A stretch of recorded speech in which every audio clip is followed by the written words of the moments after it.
अंजुमन इंतजामिया मस्जिद कमेटी के ज्वाइंट सेक्रेटरी मोहम्मद यासीन ने लोकसभा चुनाव के अंतिम चरण की वोटिंग से पहले बड़ा बयान दिया है। उन्होंने इस बार के लोकसभा चुनाव को मुसलमानों के भविष्य के लिए बेहद महत्वपूर्ण बताया। प्राइवेट चैनल से बातचीत में उन्होंने कहा कि हमारे लिए ये चुनाव जीने मरने का सवाल है। मोहम्मद यासीन ने कहा, इस बार का चुनाव दो गठबंधनों के बीच लड़ा जा रहा है। एक गठबंधन संविधान को सर्वोपरि मानकर लड़ रहा है तो दूसरा गठबंधन संविधान को दरकिनार कर लड़ रहा है। एक सबके हित में न्याय करने की बात कर रहा है तो दूसरा अन्याय करने की कोशिश कर रहा है, जो खास तौर से अल्पसंख्यकों के लिए नुकसानदेह होगा।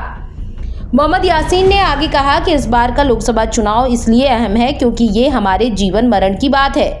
हमें बहुत सोच समझकर चुनाव में भाग लेना है, उन लोगों के लिए वोट करना है जो संविधान की सुरक्षा की बात कर रहे हैं। इस चुनाव में सबको हर हाल में हिस्सा लेना है। अब लोगों की पसंद क्या होती है ये अगले 5 साल पर निर्भर करेगा।